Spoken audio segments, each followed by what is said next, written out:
ناظرین، بسا اوقات انسان ایک بڑی کتاب پڑھتا ہے، لیکن پوری کتاب پڑھنے کے بعد اس کو چند جملے حاصل ہوتے ہیں جو زندگی میں اس کی رہنمائی کرتے ہیں۔ میرے ساتھ بھی یہی ہوا۔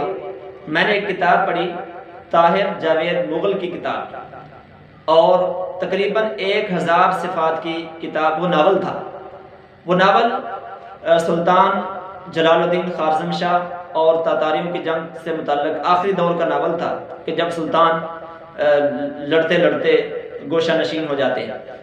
تو اس 1000 صفحہ کی کتاب میں مجھے 2 جملے ملے، اور مجھے اب تک وہ ساری کتاب یاد ہے۔ جو کچھ اس میں لکھا تھا، حریت کی جو داستان تھی اس میں، جو اس میں کارنامے تھے، وہ سب یاد ہیں، لیکن 2 جملے جنہوں نے سب سے زیادہ متاثر کیا وہ یہ تھے۔ ایک جملہ تو یہ تھا کہ سلطان ایک جگہ سفر پہ جاتے ہیں، وہ ایک کشتی میں سوار ہوتے ہیں، اور ان کے ساتھ ایک نوجوان عورت بھی ہوتی ہے، یعنی سلطان کے ساتھ نہیں ہوتی بلکہ وہ کشتی کے اندر سوار ہوتی ہے، اس کا کوئی والی وارث نہیں ہوتا۔ تو رات کو سب سو جاتے ہیں، رات کو ایک آدمی اس عورت پر حملہ کرنے کا ارادہ کرتا ہے، تو سلطان تلوار کے ساتھ اس کی گردن اتار دیتے ہیں، اور سلطان وہاں پر یہ کہتے ہیں کہ جوان بیٹیوں کے باپ اتنی غفلت کی نیند نہیں سویا کرتے۔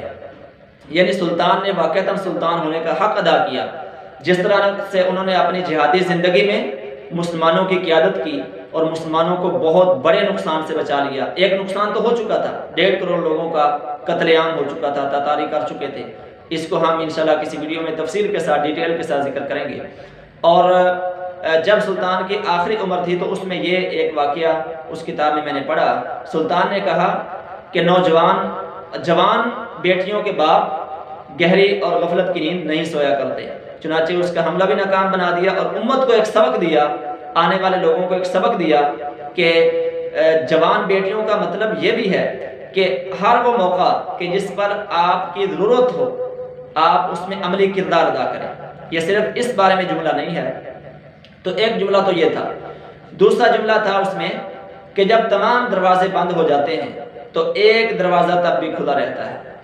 جو محمد اسماعیل، جس کا انہوں نے لقب اباقہ رکھا ہے، تو اس کو جب تاتاریوں نے قید کر دیا اور اس سے نکلنے کی کوئی بھی صورت نہیں تھی، تو ایک چھوٹا سا خنجر جس کو اس نے اپنے بڑے بڑے بالوں میں چھپا رکھا تھا، وہ اس کے کام آیا، اور اس نے پتھروں کے ساتھ، اس سونے سے بنے ہوئے خنجر کے ساتھ پتھروں کو توڑنا شروع کیا۔ تو اللہ تعالیٰ نے اس کی مدد کی اور اس تنگ و تاریک کوٹری سے نکل گیا وہ۔ تو اللہ تعالیٰ نے اس کی مدد کی۔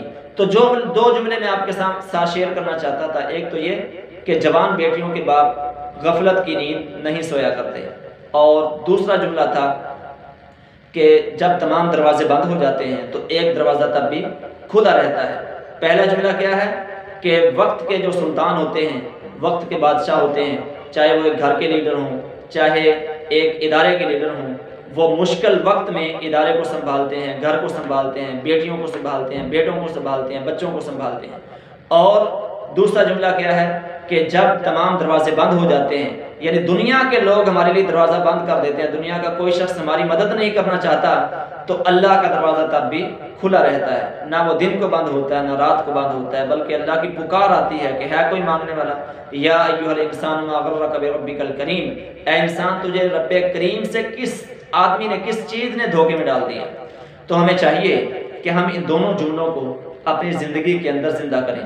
مجھے ان 2 جملے میں مجھے بڑا متاثر کیا، چنانچہ میں نے یہ 2 جملے آپ کے ساتھ شیئر کر دیے۔ ناظرین، بہت بہت شکریہ۔